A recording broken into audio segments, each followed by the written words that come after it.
किसी के मुंह से कुछ नहीं निकला। इस घटना को देखकर महेश के मन में कई सवाल उठे, लेकिन जवाब देने वाला कोई नहीं था। वो डाक घर वापस आया और अपने काम में लग गया। अगली रात मुखिया की बेटी नुपुर अपने पतिदेव बलदेव के साथ अपने घर पर बैठी बातें कर रही थी। तभी दरवाजे पर दस्तक हुई। जरा देखो तो जान, कौन है दरवाजे पर? अरे मैं क्यों देखूं? पूरा दिन काम करके थक चुकी हूँ, तुम देखो। अरे इतने बड़े घर में रह रही हो, फिर भी मेरी जरा भी कद्र नहीं है तुमको। अरे वाह, भूल गए, ये बड़ा सा घर तुमको मिला भी है मेरी वजह से।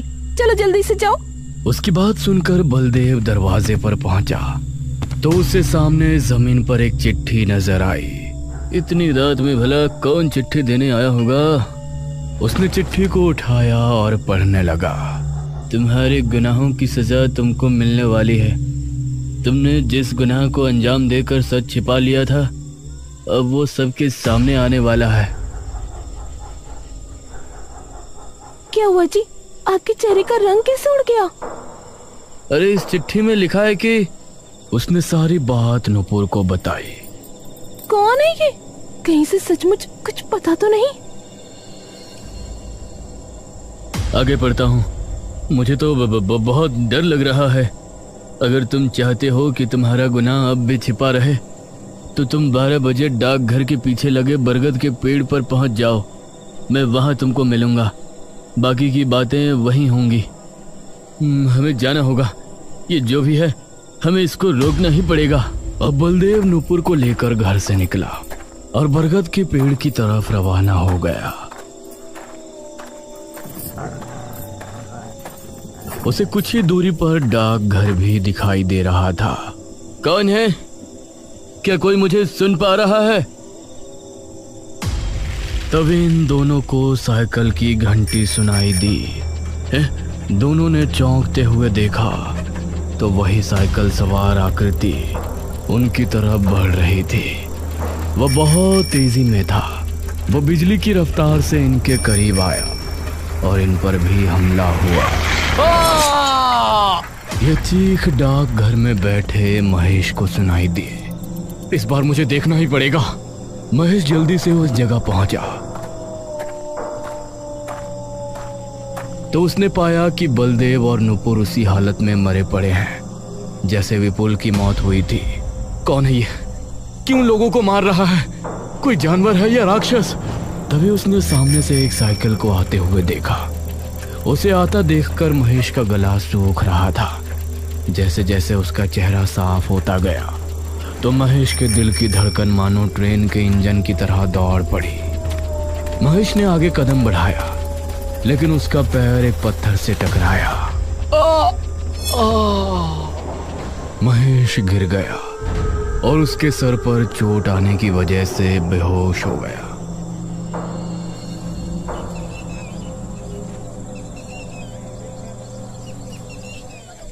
सुबह जब उसकी आंख खुली तो गांव के कुछ लोग और मुखिया भी वहां मौजूद था।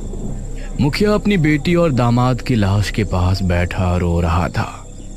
आज गांव के लोगों का डर अपनी सीमा के बाहर नजर आ रहा था। ये सब क्या हो रहा है मुखिया जी? अब और 2 मौतें हो गई। मुखिया बस रोए जा रहा था। महेश ने पास ही पड़ी चिट्ठी उठाई जो इन दोनों को मिली थी। उसे पढ़कर महेश का दिमाग घूम गया। कौन हो सकता है जो मेरी जगह लोगों को चिट्ठी देकर यहाँ बुलाता है और उन्हें मार देता है? डाक बाबू, यह डाक घर ठीक नहीं है। आप भी ना जाने कैसे यहाँ टिके हुए हैं, वरना यहाँ जो भी आता है एक दिन में ही डर कर भाग जाता है। सच कहूं तो मैं भी भागने वाला था, लेकिन मुझे नौकरी की सख्त जरूरत है। वरना रातों को साइकिल की आवाजें, कुत्तों की भौंकने की आवाज और सियारों की गुर्राने की गरज, इन सब से डर तो बहुत लगता है। क्या आपको भी वो आवाजें सुनाई देती हैं? हाँ। आप लोग मुझसे क्या छिपा रहे हैं? जब आप उन आवाजों के बारे में जानते हो तो कुछ और भी जानते ही होंगे। इस पर मुखिया ने जवाब दिया। हमारे गांव में गायत्री नाम की एक विधवा अपने बेटे आर्यन के साथ रहा करती थी। उस समय मैं मेरे घर का निर्माण करवा रहा था। वह वहां मेहनत मजदूरी करती थी, अपने बच्चे को पाला, उसे अच्छी तरह पढ़ाया लिखाया था। आर्यमान ने पढ़ लिख कर अपनी माँ का नाम रोशन किया और इस गांव का पहला डाक बाबू बना। लेकिन ना जाने एक दिन उसके साथ क्या हुआ, उसकी लाश जंगल में बुरी अवस्था में पाई गई, जैसे उसे किसी खूंखार जानवर ने नोच खाया हो। उसकी मौत देखकर उसकी माँ सुध-बुध खो बैठी थी। उसके बाद से जो भी डाक बाबू यहाँ आता है तो उसको साइकिल की घंटी सुनाई देती है और अजीब अजीब डरावनी आवाजें आती, और कोई भी डाक बाबू यहाँ एक दिन से ज्यादा नहीं ठहर पाया। यह सुनकर महेश की उत्सुकता और बढ़ गई और उसने तय किया कि आज रात वो पता करके ही रहेगा कि सच्चाई क्या है इस रहस्य साइकिल की घंटी का और कुत्तों के भौंकने का।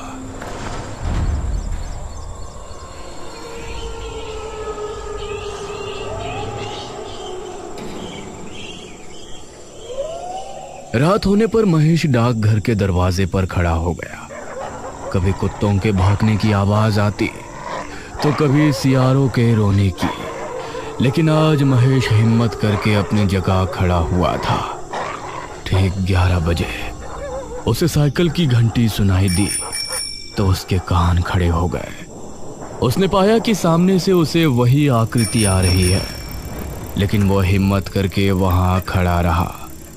वह आकृति नजदीक आई और एक चिट्ठी फेंक कर आगे निकल गई। महेश उसका चेहरा नहीं देख पाया, लेकिन चिट्ठी देखकर उसकी सांसें तेज चलने लगी। उसने चिट्ठी उठाई और पढ़ना शुरू किया। मेरा नाम आर्यमन है। मैं इस गांव का पहला डाक बाबू बनकर बहुत खुश था और कई सालों की नौकरी के बाद मैंने पैसे जमा किए थे। अपनी पुश्तैनी ज़मीन बेचकर मैंने अपने कमाए हुए पैसे मिलाए और उसके बाद गांव का सबसे बड़ा घर खरीदना और उसके अंदर अपनी माँ को रहते हुए देखना मेरी ख्वाहिश थी। लेकिन वो घर मुखिया ने अपनी बेटी के नाम कर रखा था। मैंने मुखिया से उसे खरीदने की बात कही तो उसने मुझसे पैसे तैयार रखने को कहा। अगली रात मुखिया अपने दामाद बलदेव और एक आदमी विपुल के साथ डाकघर आया। मुखिया जी, मैंने कागजात बनवा लिए हैं, आप इन कागजात पर दस्तखत कर दें, फिर ये पैसे आपके और वो घर मेरा। मुखिया ने पहले पैसों की गिनती विपुल और बलदेव से करवाई। मुखिया जी, अब इन कागजों पर अपने दस्तखत कर दें। क्यों नहीं डाक बाबू? तभी मुखिया ने विपुल को इशारा किया और उसने मेरे सर पर डंडा मारा। वो घर मेरी बेटी के नाम है और वही उसमें रहेगी। यह सब नाटक तो मैंने तेरी जमीन के पैसे और तेरी जमा पूंजी हड़पने के लिए किया था। इस गांव में सबसे अमीर मैं हूँ और मैं ही रहूंगा। मुखिया और उन गांव वालों ने मिलकर मुझे बरगद के पेड़ के नीचे फिकवा दिया। इसलिए जब भी कोई डाक बाबू आता है तो मैं उसे अपनी कहानी सुनाने की कोशिश करता, क्योंकि मैं चाहता था कि मुखिया की और मेरे खून की हकीकत सबके सामने आए। यह खत पढ़कर महेश को मुखिया पर बहुत गुस्सा आया।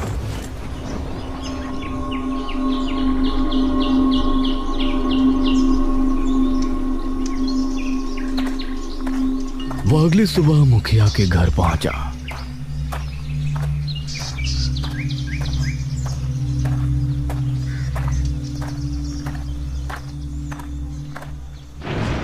मुखिया जी, आपने जो आर्यमान के साथ किया था उसकी आत्मा ने मुझे सब बता दिया है।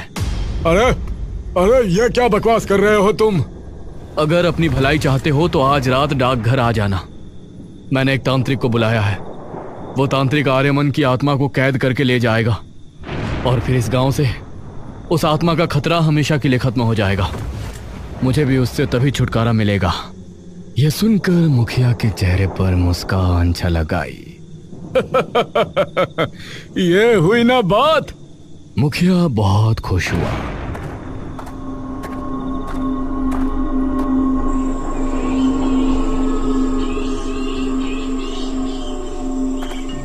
और रात होने पर वो डाकघर पहुंचा।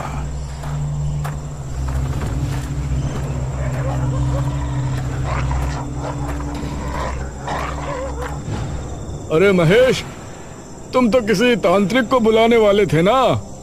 कहाँ है वो तांत्रिक? अब आप आ गए हैं तो वो भी आता ही होगा। उसके इतना कहते ही साइकिल की घंटी की आवाज सुनाई दी। मुखिया के चेहरे का रंग उड़ गया। दोनों को सामने से आकृति नजर आई और कुछ ही दूरी पर आकर वो रुक गई। ये क्या है? तूने मुझे मारकर अच्छा नहीं किया मुखिया। अब मैं तुझे जिंदा नहीं छोड़ूंगा। अरे ये क्या है महेश? उसकी आत्मा हमारे सामने है। अरे जल्दी से तांत्रिक को बुलाकर इसे कैद कराओ। क्या तुम भी इससे मिल गए हो? अगर किसी को भी बताया कि इसे मैंने ही मारा था तो मैं तुमको भी जिंदा नहीं छोड़ूंगा। हाँ। उसी समय वहां छिपा कोतवाल सामने आया। मुखिया जी, मैंने सब कुछ सुन लिया है। अब अपने आप को कानून के हवाले कर दो। कोतवाल को देखकर मुखिया हैरान रह गया और भागने लगा। तभी आर्यमन की आत्मा ने उसे हवा में उठाया अरे! और उसे बहुत ऊपर से ले जाकर छोड़ दिया।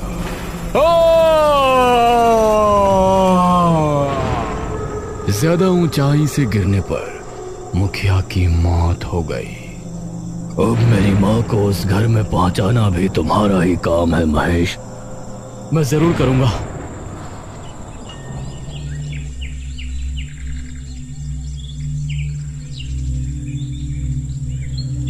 मुखिया की जुल्मी कहानी गांव के सामने आई।